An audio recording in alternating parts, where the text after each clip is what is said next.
et à Touba, de fortes pluies ont provoqué des inondations qui ont fait 2 morts à Touba, 30 maisons effondrées et des milliers de déplacés. J'exprime ma solidarité et invite tous les Sénégalais à se joindre aux autorités pour faire face à ce sinistre. Je me rendrai d'ailleurs dans les prochaines heures à Touba pour acheminer mon soutien à l'organisation Touba Ca Kanam qui assiste les sinistrés. Qu'Allah accueille nos disparus au paradis et exauce les vœux de tous les pèlerins ayant rejoint les foyers religieux à l'occasion du Gamou. Pour revenir sur les inondations qui frappent Touba, Kaolack et Kolda, le Sénégal et les Sénégalais, l'hivernage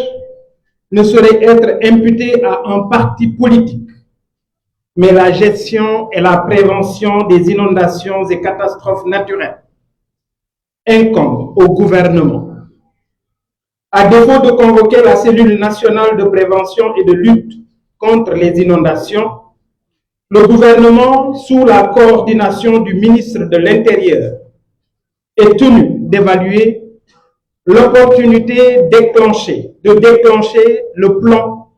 d'organisation des secours communément appelé plan Orsec,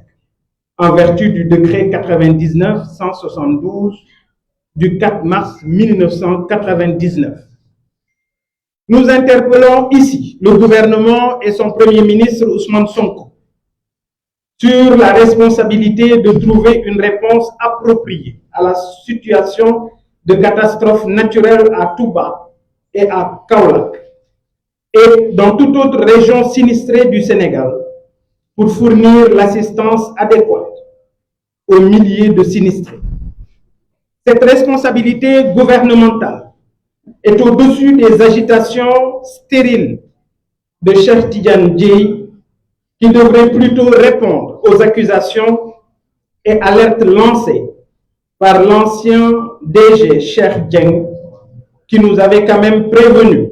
Il nous avait avertis sur les contrats et leurs implications pour la ville de Touba. Nous nous engageons dès la mise en place de la prochaine législature à initier une commission d'enquête parlementaire sur les chaînes de responsabilité relatives aux défaillances constatées dans la prévention et la gestion des inondations de l'hivernage 2024, qui incombe exclusivement au gouvernement. Entre reniement et parjure, notre président de la République délégué se joue volontairement de tout un peuple pour contenter un homme incapable d'affronter la représentation nationale, incapable de tenir ses promesses, ses engagements en tant que candidat et toujours en porte-à-faux avec nos institutions. Oui, Ousmane Sonko n'a jamais volontairement déféré aux convocations de la commission d'enquête parlementaire, de la gendarmerie, du procureur dans l'affaire des procès Mame Mbaye Niang et Adji Sarr. Constatation d'autant plus grave et sérieuse que la vie constitutionnelle de notre pays a été vidée de toute sa quintessence. À la place des institutions constitutionnelles, dotées d'une fonctionnalité connue de tous, on nous impose aujourd'hui un régime d'amalgame et de confusion, de rôle au sommet de l'État et au profit de la volonté exclusive d'un seul homme, le président du parti PASTEF devenu depuis avril 2024 le président de fait du Sénégal sans avoir prêté serment ni avoir été investi de la charge. Faisons du palais de la République un simple bureau de poste et du président élu un simple militant de PASTEF. J'en veux pour preuve la déclaration du 12 septembre dernier qui a entériné définitivement l'ère de la présidence de facto de Ousmane Sonko et le serment de fidélité du président assujetti aujourd'hui à un rôle de suzerain nous ramenant à la féodalité, après tant d'années de conquête pour une démocratie que tout le monde enviait. C'est le début d'un grand totalitarisme. En juillet 2023, Ousmane Sonko mettait toute la responsabilité de l'immigration clandestine sur le dos de l'ancien régime. Aujourd'hui, devant plus de 200 morts et disparus à Mbour, il n'ose pas s'y rendre, ne serait-ce que pour présenter ses condoléances. Sa nouvelle doctrine, Kulap Sayay Djura, et le pansement de Diomaye se résume en un seul mot, le yole yole. Les accidents de la circulation déciment nos familles. Il ne se passe plus un jour sans accident mortel. Incapacité, aïgaf ou mysticisme, je veux en tirer rationnellement la conclusion que ces nouvelles autorités sont incapables, inaptes à assumer la fonction au point de générer les réponses structurelles face à ces menaces qui déciment nos familles sur nos routes. Le Sénégal ne mérite pas la tragédie qu'on lui impose. Dissoudre l'Assemblée nationale pour éteindre les scandales de l'ONAS et de l'ASER, le refus de la criminalité, de la criminalisation de l'homosexualité, l'abrogation de la loi d'amnistie pour les 86 morts, l'exclusion de la présidence de la République d'un homme prêt à exterminer les tarikhas du pays, je vais vous parler de Omar Diagne, faire oublier la dictature rampante. Cette dictature rampante avec les arrestations tous azimuts, comme c'est le cas du commissaire Cheikhna Keïta. Vous avez entendu le cri de cœur de sa fille. Les arrestations de Ahmed Suzanne Kamara, Badiakhate et Imamda. À ce tableau sombre s'ajoute une économie à terre avec un taux de croissance revu à la baisse, une masse salariale en hausse, des recrutements partisans dans la fonction publique, une flambée exponentielle des prix, des emprunts inefficients, d'où l'inquiétude de la mission du FMI sur les perspectives économiques sombres de notre pays. Entre l'amateurisme et l'incompétence du duo Diomaye-Sonko, le duo Diomaye-Sonko, multiplication des listes, ceci en vue d'une victoire facile de Pastef. Ça ne passera pas. J'invite toutes les forces vives à s'unir pour que Ousmane Sonko ne voit pas le perchoir de l'Assemblée nationale. Le 17 novembre, il faudra voter pour l'opposition afin de sauver le Sénégal et barrer la route aux stagiaires et leur imposer la cohabitation avec un gouvernement d'hommes d'État à la dimension du Sénégal. Mesdames, Messieurs, hier, le pôle financier a été installé. Le président de la République, notre président délégué, a annoncé le début de la reddition des comptes. J'applaudis. Que les coupables paient. Que cette reddition des comptes ne soit pas une arme politique. D'ailleurs, dès demain, nous, Gumsaba, allons déposer 3 plaintes sur les dossiers de l'ONAS, de ASER et sur l'emprunt des eurobonds. Nous sommes pour la reddition des comptes, oui, aux procédures judiciaires, mais que toutes les procédures judiciaires soient considérées. J'interpelle ici le ministre de la Justice, garde des Sceaux, le procureur de la République, l'Union des magistrats, les cours et tribunaux, sur le sort que le système judiciaire réserve à l'ordonnance de renvoi et de mise en accusation du doyen des juges d'instruction Omar Maham Diallo en date du 17 janvier 2023, car il ne saurait y avoir de justice à double vitesse. Le principe d'égalité par la loi dans la loi et pour la loi s'impose à tous les citoyens sénégalais qui sont d'égale dignité. Et notre code de procédure pénale ne saurait aménager une niche d'impunité taillée sur mesure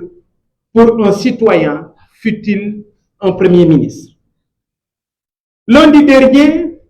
vous avez suivi la conférence de presse de la chèvre de Rouba, ancienne pièce maîtresse du système, est subitement devenue porte-parole des anciens détracteurs du système. Elle est sortie pour attaquer le bilan économique de l'ancien régime, dont elle est comptable à 100%. Cette badianum système, incapable de gérer le carnet de rendez-vous de Suite Boti, devait nous expliquer le rapport de l'IGE qui parle de sa gestion au Conseil économique, social et environnemental, qu'elle dissipe les inquiétudes du FMI sur notre économie, qu'elle nous clarifie la destination des 450 milliards de eurobonds, les bénéficiaires de 1148 contrats spéciaux signés depuis avril 2024 pour une explosion de notre masse salariale de 114 milliards à 116 milliards. Et aussi, elle devrait normalement s'expliquer sur l'omerta, sur la déclaration de patrimoine de Ousmane Sonko. Nous interpellons d'ailleurs, par la même occasion, l'inspection générale d'État sur l'utilisation de plus de 12 milliards de nos francs par la primature durant le second trimestre 2024. Enfin, après plus de 15 voyages bredouilles, Diomaye est rentré de la Chine tout dernièrement avec 27 milliards. Bravo. On voudrait savoir quelles sont les conditions de cette aide. Allons-nous accepter d'autres bateaux sur nos côtes pendant que nos pêcheurs de Guetna à Kafountine, en passant par Kayar, Joal, Diwalo, Mbour, ces pêcheurs demandent tout bonnement la suppression des licences accordées aux navires étrangers. Je voudrais, pour terminer, demander au président délégué, président de la République, de cesser d'être un figurant à la tête de l'État. Qu'il comprenne que le véritable échec prend sa racine au sein des limites qu'il a établies dans son esprit, avec sa première limite qui réside dans le Diomaye Moïse Sonko. Ne gëm boppam, puisque demain, à l'heure du bilan, l'histoire retiendra le passif et l'actif de Diomaye. Qu'il sache, comme le disait le juge Kevamay, que les Sénégalais sont fatigués. Ils achètent aujourd'hui le kilogramme de riz parfumé à 700 francs, le kilogramme de riz non parfumé à 500 francs, le kilo de viande à presque 6 000 francs pour le mouton et presque 5 000 pour les autres catégories. Le kilo de sucre en morceaux à 825 francs. C'est dire, sans risque de me tromper, que Sonko et Diomaye nous affament. Enfin, nous irons vers les chancelleries et les Nations Unies pour porter le message de détresse des Sénégalais, car notre cher Sénégal est au bord de l'isolement diplomatique et du chaos économique à cause de l'incapacité des duty-men à la tête de la République. Je vous remercie pour votre attention.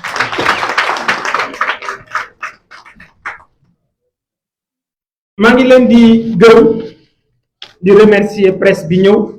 di remercier waa gëm sa bopp yi ñu àndal mais surtout di masawu suñu sœur bi nga xam ne moom aussi mettitu xol moo tax tey mu ñëw toog fii ku dégg kàddu yi mu wax xam na ne du politicien mais je crois que plaidoirie bi nga def léegi nga fekk si ñu maa ngi lay massaw di la seedeel ne sa baay bi tax nga jóg ku sénégalais yi naw la ku sénégalais pour massawu la à travers suma jëm nga jàpp ne bépp sénégalais bépp africain boo xam ne justice ak démocratie moo ko ñor mu ngi bàyyi xel le commissaire Cheikhna Keita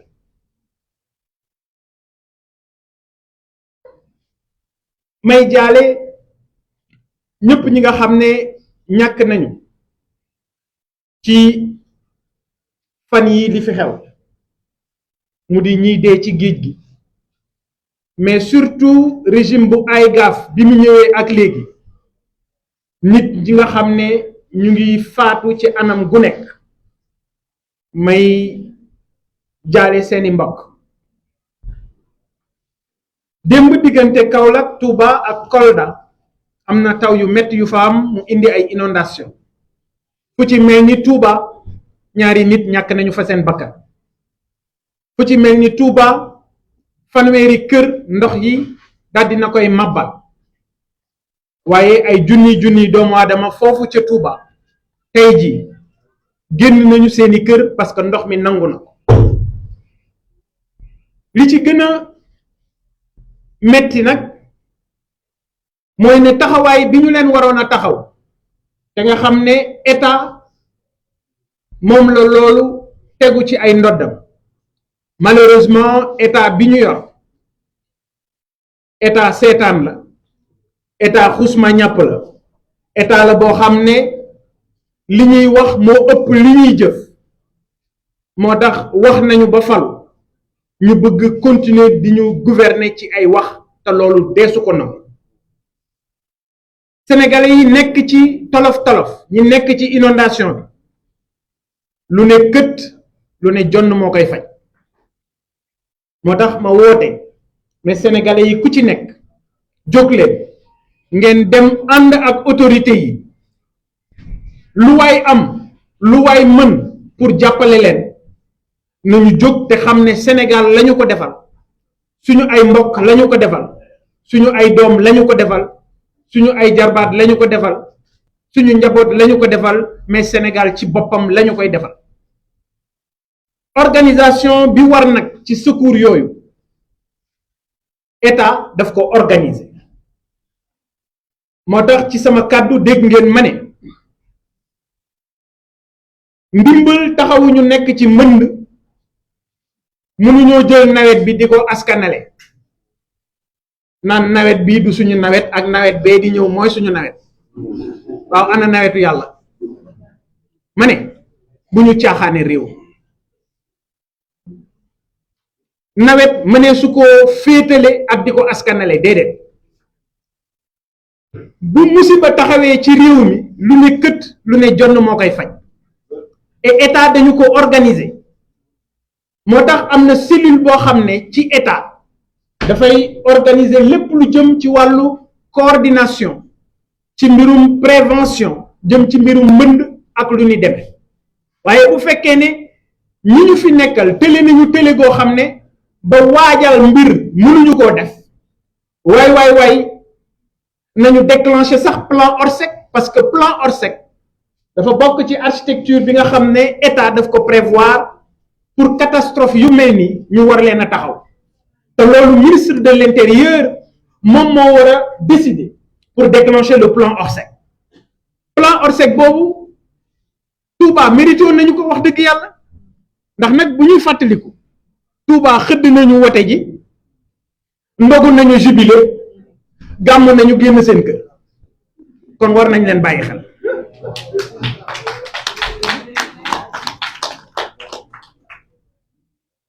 waroon nañoo fàtte fépp ba mu des Touba waroon nañoo fàtte fépp ba mu des Bawal parce que Bawal ci boppam li fi indi ñu jële fi régime bi fi nekkoon dañu ci taxaw dox ci wax ci waaye nag ngeen baal ma ci exemple bi may jël xam nga silmaxa bant lay jëfandikoo pour làmbaatu yoon wi waaye keroog bu gisee li muy njëkk tàqalikool mooy bant boobu. Malheureusement ñoom ñii jikko boobu la ñu joxe parce que boo ko xoolee ci marchand ambulant xool ko ci Jakarta man yi ab marchand ambulant soxlawul nee naa leen ku koy jox xaalis di ko nax marchand ambulant ku ko encadré la soxla parce que ay nit lañu ñoo xam ne dañu leen waroon jox liggéey waaye góorgóorlu nañu ba amal seen bopp liggéey dem nañu ñoom marchand ambulant yi ba gis ne Sénégal yoon bi mu jël baaxul ñu continuer ci seen liggéey waaye takk seen digg ne nguur gi fi newoon te bokk ci li doon nërmeel réew mi danañu ko fi jël ànd nag ñoom ak ñii jël réew mi tey ki nekkoon ci taabalam teg ko di jaay bu mobilisation jógee mu taxaw bu ñu dajale kañot jógee mu dajale li mu yor li mu taaba dugal ca ñooñu li ñu leen njëkk def ñoom ñii ba ñu jëlee nguur gi mooy taabal ba ñu doon teg lañ njëkk damm dàq leen ci mbedd waaw léegi jeune boobu amoon yaakaar jeune boobu ñu waxoon ne bu ñu ñëwee danañu jël réew mi soppi ko jeune boobu tey jii moo nekk ci ay jafe-jafe jeune boobu tey jii mooy bokk ci ñiy dem ci géej gi jeune boobu tey jii moom mooy jël gaal raté aventure am waaye suba bu gisaatee gaal duggaat ci gaal gi delluwaat parce que yaakaar amatu fa dama déglu président délégué bi mu demee Mbour bërki démb xam nga président da ngay am carrure bi am jëmm ji am taxawaay bi mais da ngay xool président bi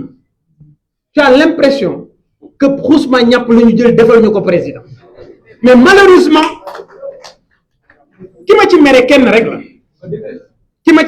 rek la muy Macky Sall parce que moo asaaloo suñu réew moo jël réew mi sallax ko moo jël réew mi jallax ko xool ñi doon compétir ñi ci gën a nëb ñi ci gën a cuune ñi ci gën a tële ñi ci gën a rëy lambi ñi ci dàq wax ñi ci dàq fen Macky dajale leen ne leen kaay leen jël nguur gi lii rek la ñu mën a am c'est tout simplement ce résultat à quoi on pouvait s'attendre léegi nag yéen Sénégalais yi xam leen ne li nekk ci suñu kanam ñun ñoo koy lijjanti parce que nag mbéjum kanam boroom moo koy fajal boppam président bi ñu yor wan nañu mooy kat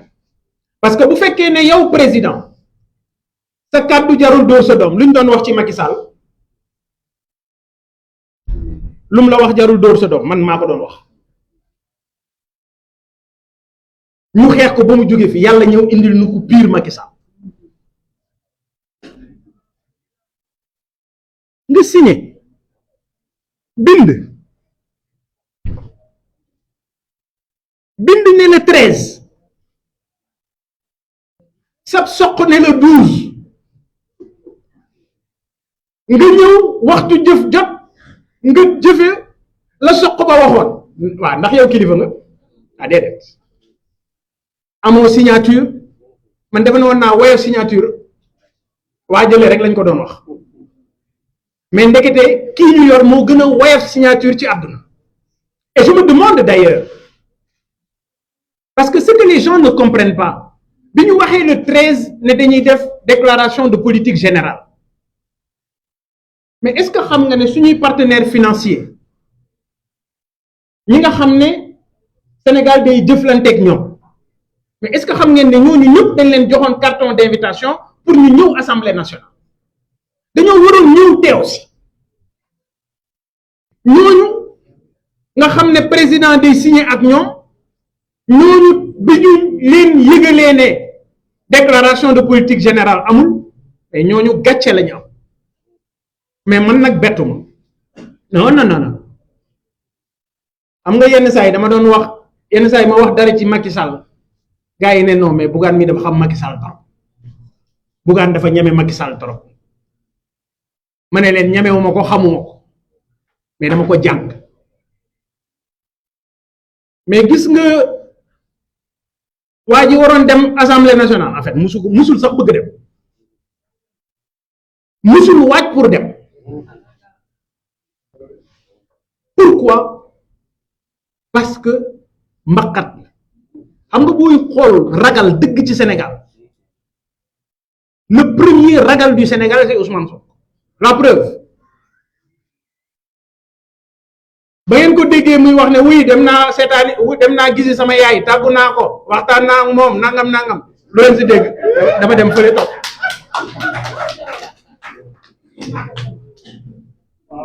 fële toog fa c'est juste pour vous dire nit ki la nga ko dégg muy xëbari di ubbi dënn dara nekku fa mbaqat la boo xam ne bu nee tëll mu départ ku nekk gis na vidéo mi nga xam ne mu ngay dugg ci garage boobu ñu ubbi woon parce que tout simplement qu'est-ce qui se passe lan la Assemblée nationale après gars yi ne ma non war na mën a dem Assemblée nationale man leen du dem da ngeen mës a gis Ousmane Sonko ci débat contradictoire waxal d'accord ma tontu mu même buy dajale ay nitam day xool ay journalistes am yoo xam ne dictée préparé la ñuy def da ngay poser question ma tontu ñu suroxal la daal dina yóbbante affaire bi nga door gérer daal di zemre et puis mu la c'est juste pour vous dire c'est juste pour vous faire comprendre ban niveau la nekk moom mi nga xam ne moom mooy Ousmane Sonko alors li am solo nag mooy ne musul nangu wuy ji suñu ay institution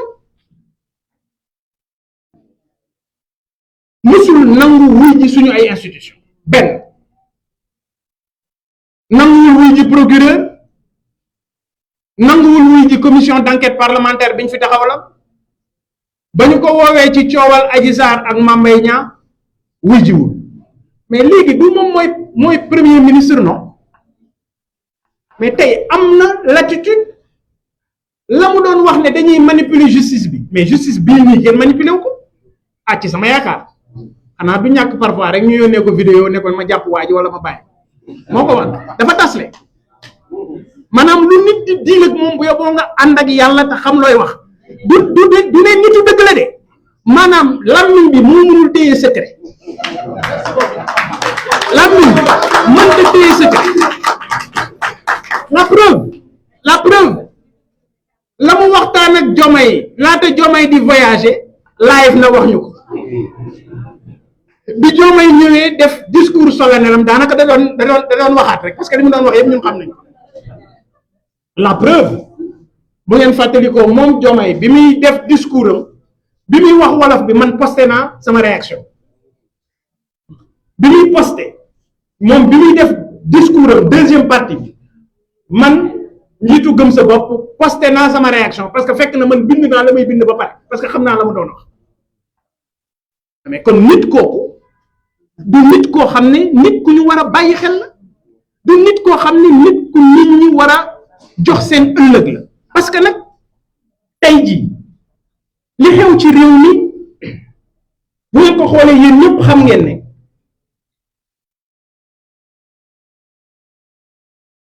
moom Ousmane Sonko daf ci am part de responsabilité parce que daaw bu mbëkk mi amaan ñi njiitee day génn ne cuune lañu xamuñu dara xamuñu ni ñu yore réew mi mais mook ñooñu ñoo yem parce que man moom mës a nekk sama gëm-gëm man dama mës a gëm ne moom Ousmane Sonko ak ñooñu ñu fi jëlee ñoo yem ñee tane ko tuut sax parce que ñee au moins am nañu expérience ci nguur moom Ousmane Sonko amul expérience ci dara dagg juuti donc lu mës a def ci àdduna non mais c'est la réalité mais dites-moi en vérité Ousmane Sonko bu weesoo mbindaanam ak gardien ba ci buntu këram ku mu mës a liggéeylu yow mii yor sa site internet au moins yow yaa ngi góorgóorlu yaa ngi liggéeyal sa bopp xëy na am na benn caméraman boo jël am na benn infographiste boo xam ne di nga xarmat ak moom ci roq bi moom li ma dégg ne mus na koo taxawal ci business yëpp benn dox ci am na sax benn restaurant bu ñu tuddee woon le tabouret xaw ma ban bi mais musul dox dara dox parce que xamu en vérité ñun ñoo sonal suñu bopp. démb maa ngi koy wax sama benn xarit ma ne ko Diomaye bi ma gisee déclaration de patrimoine am ba ma ko xoolee dafa am déficitu 48 millions maanaam yoreel na banque bi ci bi ñuy xayma lépp 48 millions yoo xam ne bor la ku mënul régler sa bopp sa problème mu 48 millions ndax mun ngaa régler sénégalais bu nekk problème amuloo xam-xam bi amuloo jaar-jaar bi amuloo yéene bi parce que président de la république il faut mu nekk ambition il faut mu nekk loo xam ne da ngay yeewu di ko gént di nelaw di ko xalaat di xool naan borom Jakarta bii nu ma koy changer les dundam ëllëg barke Xaadimul Mustafa bu ma duggee ci àll bi bu ma gisee néegu ñax suma xol day metti sama xol yëpp ak sama xalaat mooy nu may def ba néegu ñax yi nekk ci village yi ci àll bi ñu soppar ñi ko ñu am dëkk yoo xam ne en dur la parce que nag àdduna weesu na foofu mooy li ma gëm et fépp foo xam foo yaakaar ci Sénégal teg naa fa suma tànk gone yi dañoo jaaxle jeunes yi dem ci mbëkk mi dañu sonn jeunes yi dem ci mbëkk mi dañu amoon yaakaar ci ñi fi nekk jeunes yi dem ci mbëkk mi tekkiwul ne ay alafinti rek lañu déedéet daf ci am ñoo xam ne dañu am seen liggéey fii ci Sénégal am ñoo xam ne ñu ngi faj bu mu gàcce fii ci Sénégal mais dem nañu boobu li ñu leen digoon waxoon leen ko ci réew mi gisuñu ko mujj gi dafa mel ni dafa am beneen slogan ku lab sa yaay juraat gis nga ko fu mbënd mi amaan fu mbëkk mi amaan am ñu dee mu génn def live Mbuur ñaar fukki nit ñoo fa génn àdduna ñaari téeméeri nit ñoo fa génn àdduna am na benn militant wu gëm sa bopp bu ca bokkoon mooy ki ñu doon dawal moom li ko muccal ndeysaan nee na dañoo jël gaalu looco bi mooy gaal gu ndaw dem ba ca gaal gu mag ga bañ demee ci gaal gu mag ga ñu fay jàppante am ay xeex am ñoo xam ne fayu ñu ne dañoo bëgg yéeg moom comme chauffeur la tàng xol la mu daal di wàññeeku waat ne day ñibbi lii moo tax bokkul ca ñooñu fa des bi ñu demee Mbuur moo ñu dawalal c'est juste pour vous dire am na ñu doon wax ne gëmuñu la réalité du pouvoir am na ñu doon wax ne gëmuñu ne dafa am ñu ñu yore nguur bu problème amee ñu jël seen ay journalistes jël seen ay chroniqueurs jël seen ay tiktokers yenn saa yi sax nga gis léegi caméraman yi sax léegi dañu sot nee na ñooy yaay dañ leen di tontul ñoom pourquoi parce que tout simplement ñoom ñoo nekk ci nguur gi am seeni journaliste fenkat am seeni tiktokeur fenkat am seeni garabu fenkat am seeni li ñuy wax influenceur fenkat bu Bougane waxee comme waa ji dafa tële moom du tontu de da ngay gis gaa yoo xam ne ñoom ñooy taxaw naan non non non ñun mën nañoo fen bi bàyyi leen ñu fen nee na ñooñu ñooy tontu Bougane man Bougane Gueye lépp lu ma wax jëm ci ñoom kenn du ko teg gis naa léegi sax waa FMI nee nañu réew mi metti na réew mu metti FMI moo leen koy wax c'est que ñun dañ nekk ci réew boo xam ne réew mu neex la quoi réew mi metti na FMI moo leen koy wax mais yéen ñii taxaw fii yéen ñii ku yëgul ne réew mi metti na kan moo yëgul ne réew mi metti na moonte ñoom ñi doon wax démb privilège yi oui diw warul dugg ci avion wu 60 milliards diw xam nga lu tax dama toog di waxtaan ak suma benn xarit bërki démb mu ne ma mais Bougane pourquoi nga bëgg ñu jaay avion bi ma ne ko mais parce que yow Sacré-Cœur nga dëkk ma ne ko yow Sacré-Cœur nga dëkk sa yaay mu ngi dëkk Almadi diggante Sacré-Cœur ak Almadi fooy daw tali la ma ne ko est-ce que xam nga brigade gendarmerie bu Samine dans le département de Goudomp mu ne ma ne ko juróomi agent ñoo fa nekk ma ne ko est-ce que xam nga brigade gendarmerie bu Koussanar mu ne ma ne ko néegu ñax la mooy brigade gendarmerie bi ak benn baraak bu nekk ci wet gi ñetti gendarme ñoo fa nekk ma ne ko ñaata ci ay sénégalais ñoo mënul jël seen soxna buy mucc ñu teg ko ci ambulance wala ñu dugal ko ci oto bu normal yóbbu ko mu dem Wusini ñaata ci village mënuñu am centre de santé bu baax ñaata ci suñuy doom mënuñu dem jàngi école ci classe bu baax nga jël avion def ci 60 milliards monté de moment boobu école yi ñuy tuddee classe yi ñuy tuddee abri provisoire pour ñu raafal ko Sénégal dootu fi am 30 milliards mooy régler problème bi kon pour man dafa am ay priorité et priorité yooyu waruñu ko mooy et dama jàppoon ne ñii bu ñu ñëwee dañuy taxaw ci position yooyu dañuy taxaw ci régler problème mu sénégalais mais malheureusement les privilèges sont toujours là mais c'est les privilégiés qui ont changé gis ngeen bërki démb benn ministre yegg na sax ba ci wax ne boo ma yónnee CV boo ci bindul ne Pastef nga bokk man CV boobu intéressé wu nga gis ne bërki démb génne nañu rapport buy wane ne junni ci nit ak téeméer ak ñeent fukk ak juróom-ñett junni 1148 jël nañu leen defal leen ay contrats spéciaux yokk salaire yi ñu doon fayu ci état bi jële ko 114 milliards dolli ci yeneen ñaari milliards muy 116 milliards moom Ousmane Sonko mi doon wax ne réew mi dañ koy yor bu baax ci ñetti weer yi ñu génn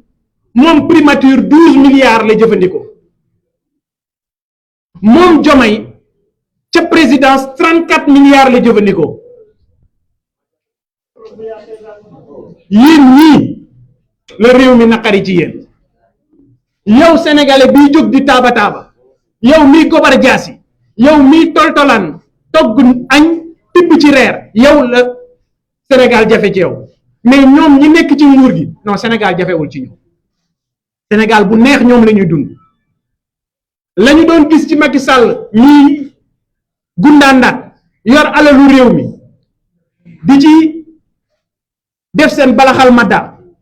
tey jii ñoom foofu la ñu toll donc yéen sénégalais yi fexe leen ngeen yeew sama combat ça a toujours été de combattre la politique politicienne malheureusement li ñu gis ak ñi fi nekk c'est pire ci politique politicienne dëgg la ñu nekk li koy firndeel mooy jàpp yi ñuy jàpp nit ñi ana Bah Diakhaté tëdd na ba génn Imam Ndaw tëdd na ba génn commissaire Cheikhna Keita tey jii pour li mu wax nga xam ne mënoon nga ne ko sax demal comme yëf bi amewul ni ñu ko waxee weddi ko mu dem taxaw weddiwaat ko waaye dañ koy jël dóor ci kaso bi xam nga lan lañ ci jublu pour gars yi ci ginnaaw pour gars yi tiit xamul ne gars yi pare nañ yàgg na su ma doom bi dafa ñëw fekk su ma nekk sac bu noir bi ma teg ko mu ne mais papa j'ai vu que ce sac là est toujours là ça bouge pas ma ne ko oui c'est mon sac pour la prison ah non ñii fi ne ñii ñoo gën a nekk musiba Macky Sall parce que li Macky Sall doon seet kus néew ci dara ñii dañu rusul dara xam nga nit boo amul xam nga Macky Sall sax boo demoon ba gis ne Macky Sall def na lu mu warul def nga ne xaaral ma dem xooli Thierno Madani wala xaaral ma dem Louga ca Thierno Bachir wax ak moom mais ñii koy waxal amuñu sëriñ wéeruñu fenn kan ngay waxal la preuve on nous parle de Ousmane Dia de Oumar Diagne mais Oumar Diagne ku ne xam na la mu daan wax ngeen baal ma sax ci li may tudd turam parce que pour man wax dëgg yàlla jarut tardé mais Oumar Diagne li muy wax ci këru diine yi ñoom ña ko fal bàyyi ko ca poste ba mu nekk ba léegi mën naa nekk ci benn société moom sama kër man jël la sama signature teg la fa nga jàkkaarloog samay kilifa naan ma ñii gëwuma leen duñu sama révérence dootoo ko nettaleeti parce que booy ñëw suba doo dugg yow kon nag boo Cheikh Oumar Diagne xaw ma dese biir présidence de la République c'est parce que la muy wax dafa bokk ci seen projet c'est parce que la muy wax dafa bokk ci loolu ñu tuddee daawa la Cheikh Oumar Diagne di wax dafa bokk ci normé tarixe yi mais nag loolu moo leen di të loolu moom mooy të projet bi loolu moom mooy jaaxal projet bi parce que suñu magi diine yi dañu defar réew mi suñu magi diine yi dañu leen jox bopp suñu magi diine yi ñoom ñooñu gënal ñun suñu jëmm yi xam nga ñun dañuy xeex pour démocratie mooy ku ñëpp àndal mais ñun ci këri diine yi amul démocratie ñun ñoo naan sëñ bi kaay yaa ñuy jiite loolu amul la preuve tubaab wutalu ko mu tur sax dañuy wax démocratie wax royaume mais kaay yaa may jiite tubaab amalu ko tur kon ñun foofu lañ toll ngalla nañ ñu bàyyeeg suñu diine ngalla nañ ñu bàyyeeg suñu këru diine ñoom ñi gëmul dara na leen yàlla dimbaleeg seen ñàkkug ngëm mais li wóor mooy danañu xar suñu tànk tubay pour que lii nga xam ne moo nekk ci réew mi ñu daal di ko fi jëlee ci nu mu gën a gaaw parce que nag gis ngeen li xew ci wàllu élection législative nee nañu danañu ko def le 17 novembre man defe woon naa ne xeex njiitu njublang ci Macky Sall laa koy mujjee def mais nekkit yi ñii dañoo njublang ba mel ni garabu yoo ci dëng conseil constitutionnel tontu na président délégué le 11 juillet du mois 11 juillet ak maintenant ça fait 2 mois kañ la ñu publier décision bi ci journal officiel démb le 17 démb maanaam pendant 2 mois téye nañu document bi ñoom garder ko le 12 bi Diomaye di def récité boobu mu doon récité dicté préparé boobu bi mu koy génne képp ku bokk Pastef ku dem ci benn plateau de télé da ngay taal sa téléphone wan Sénégalais yi ne yow yor nga décision conseil constitutionnel man jàppoon naa ne Macky Sall dong lay xeex ci njublan mais nekkati ñii ñoo gën a njublan Ismaïla Yassine kon vous les Sénégalais vous êtes avertis parce que élection yi ñu jëm li ñu ci bëgg mooy gis ngeen dindi nañu parrainage gis naa waa ju ñàkk xorom sax mu naan wuy parrainage bi ñu dindi waa seen waajooju te yoroon sécurité bi te ñu jox ko boo xam nga inspecteur des impôts bu ñu dégg sécurité waroo aay mu tudd voilà nee na am na ñoo xam ne dindil nañu leen parrainage bi xam naa ne ñu ngay fecc ma ne ko man bu fekkee ne man nii maa la taxay wax yow ça veut dire que yow xamuloo man bokk ci élection ak ñàkk bokk ci élection yii ñu jëm bu ñu ci bokkutoon ma takk sama ndigg battre campagne parce que ma ne fa ma toll woon ak Macky Sall foofu laa toll ak ñii te ñii du ma leen may dara moom Ousmane Sonko bu yóbboo na xam ne lu mu ko jaral pour yàq réew mi parce que yàqul réew mi parce que dafa bëgg dafay yàq parce que dafa cuune dafay yàq parce que xamul day yàq parce que mënul day yàq parce que amul xam-xam pour li ñu bëgg ci réew mi mën ko matale lu mu ko jaral nag pour mu mën a yàq réew mi moom dana xam ne dana ma rey wala ma rey ko mais réew mi dana defar incha allah. Donc ñu ngi inviter les forces vives que ñu boole seen doole pour que élection yi ñu jëm ñu jox majorité opposition te yaakaar naa ne suñu campagne sax mën naa bañ a metti man de wax naa leen nee naa leen wut leen ay son yu bari rek yu baax yoo xam ne moom sëñ Ngundu ak waajale seen son rek ngay teg moom moo ko wax réew boo bëggee mu dox opposition bi ngay jox assemblée ñoom ñi nguuru nga jox leen exécutif bu ko defee ñun ñi nekk assemblée ñun opposition bi dina mun a contrôler l'action du gouvernement et li ma wóor mooy bu ñu jëlee réew mi dana dox parce que nag dafa am ay nit ñoo xam ne ay nit ñu jar a bàyyi xel lañu ay nit ñu am parcours quand je vois une Anta Babacar Ngom mais ku wane preuve am la quand je vois un Thierno Bocoum mais ku am xam-xam la ku wane preuve am la quand je vois un Tas Thierno Alassane Sall mais nit ku am probité morale extraordinaire la quand je vois un Pape Djibril Fall c'est un jeune qui a montré que amul yox-yoxi am na mérite te mu bëgg na Sénégal donc il y a des jeunes qui sont là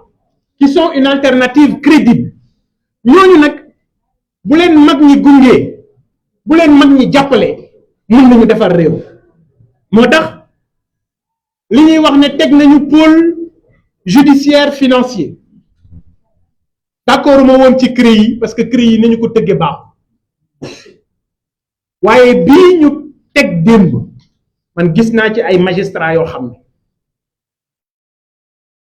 kenn du leen def loo ñu def barke Xaadimul Mustafa gis naa ci man reddition des comptes oui ñi sàcc alalu réew mi nañu ko gox te ñu fexe ñu bañ koo goxi parce que lu nit goxi amatul njariñ nañ fexe ñu génn xaalis ñi sàcc alalu réew mi nañu leen tëj ci kaso yi pour Sénégal mun a récupérer xaalisam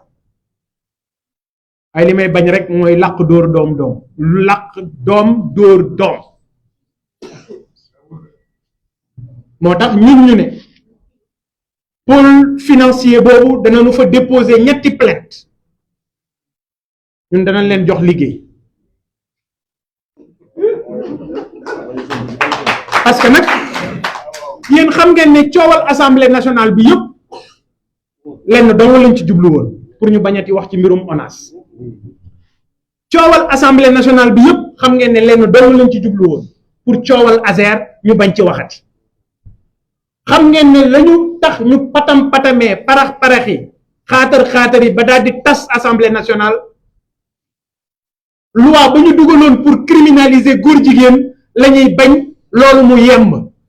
parce que nag ñoom ñoo ne toléré nañu góor jigéen yi ci réew mi ñun toléré wu ñoom ñoo ko wax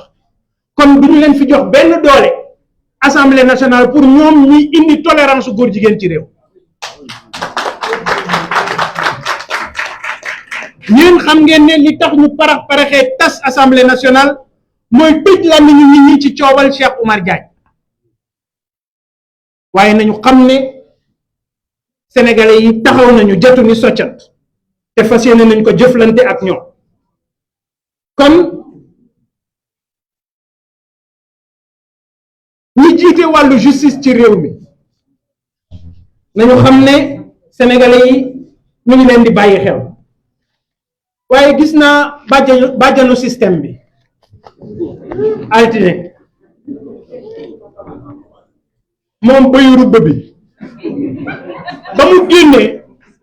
nee na wóoy yaay moom day kaas pour ancien régime bi fi nekkoon seen bilan musiba bi ñu fi def waaye yow nit dana fi def 12 ans nga def ak moom 11 ans après nga ne non ni mu yoree yow ñu baaxul waaye léegi yow loo ca doon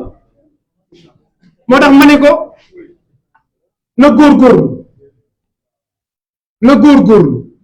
ba moom mu leeralal ñu na mu yore woon caisse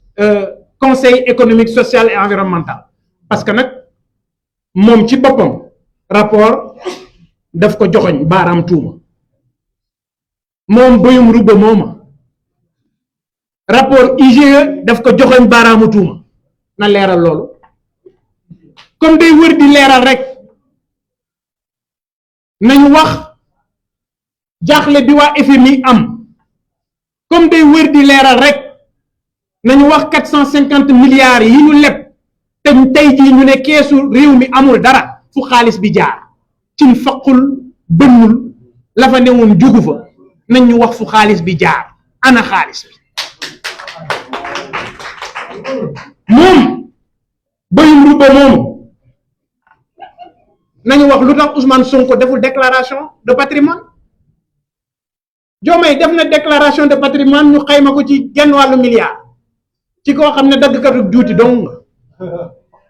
am na genn wàllu milliard waaw moom mi ko jiitu moom ñaata milliard la kon moom mi taxaw sol robu avocat et puis sama bàjjan nag dafa am fulla de fi ñu koy gis noonu poste rek ko intéressé ku ne ci yéen ñi xam na ne buñ ko faloon assemblée nationale mu nekk njiit la kenn dootu ko dégg waaye léegi moom boo ko falee ku wax ci yow moom mooy jóg tontu la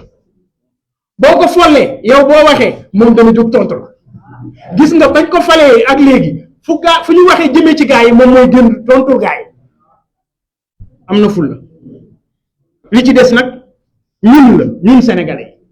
parce que mënuñu noo nax ñaari yoon mënuñu noo gëmloo ne dañu bëgg a changer le système mënuñu noo gëmloo ne système bi baaxul ñu yoroon système bi il faut ñu jëlee leen fi tey jii ñoom ñooñu nga xam ne ñoo rogganti woon système bi tey ñoom ñoo nekk ci biir système bi moo tax élection présidentielle bi ñu jógee taxaw ne ma waaw léegi da nga leen di jàppale ma ne jàppale wu ma leen parce que gëwuma leen man dama jàppoon ne système laay xeex ñoom ñoo fi doon taxaw naan Bougane pion Macky la Bougane pion Macky la ndekete punkalu pion Macky yi dëgg ndeke ñoom la Gloria bi Macky doon annoncé dëgg ndeke ñoom la ñi nga xam ne ñoo doon jaar ci suuf di sous-marin di waxtaan ak Macky Sall ba mu am yaakaar ci ñoom jox leen réew mi ndekete ñoom et vous allez voir gis nga la traque des biens en fait reddition des comptes bi am na ci ñoo xam ne du ngeen leen si mos a dégg parce que ñooñu dañu bokk ci protocole teeru bay soogi dañ leen ci boole et vous allez voir je sais actuellement yëf yi tàng na lool ñoom ci seen biir parce que am na ñoo xam ne dañ leen war a topp am na ñoo xam ne ñenn ci ñoom dañ taxaw ne kenn du leen topp et puis nag nañu waxante dëgg réew mi kenn moomu ko dëgg dong moom moo fi nekk mënuñu gëmloo nit ñi ne ñi yàq réew mi diw ak diw ak diw la diw lii participer na ci ñuy bàyyi diw ndeyu mbir gi ku ne xam ne ne gis naa suma grand le professeur Boubacar Seye ma koy encourager d'ailleurs ci combat bi mu nekk parce que man dama bokk ci ñi gëm ne loi d'amnistie dañ ko war a abroger et incha allahu rabbi bu ñu yàlla mayee majorité à l'Assemblée nationale danañu xam ñan ñoo rey 86 sénégalais yi danañu xam ñan ñoo nekkoon ci ginnaaw yor ay fetal di tirer sur des jeunes sénégalais danañu xam ñan ñoo rey martyrs yooyu nga xam ne dañ doon xeex pour la démocratie sénégalaise parce que nag am na tey jii ñoo xam ne duñu nelaw am na tey jii ñoo xam ne jàpp nañ ne dañu war a dem assemblée téye assemblée bi pour que amnistie boobu di wéy ci Sénégal ñun jàpp nañ ne loi d'amnistie boobu dañ ko war a abroger dañ ko war a dindi ci Sénégal ngir ñu xam nag kan moo def ak kan moo def lu jëm ci rapportu FMI wax naa leen ko sànq mais man yàgg naa leen wax bu ngeen fàttalikoo émission bi ma def ak Pape Ngagne Ndiaye lu ma leen wax gis nga réew kenn du ko yore xët-xët réew dañuy sàkku ñi ko yore ñu ànd ak dal réew dañuy sàkku ñi ko yor ñu am xam-xam nee naa leen booy wut réew mën ngaa wax li nga gëm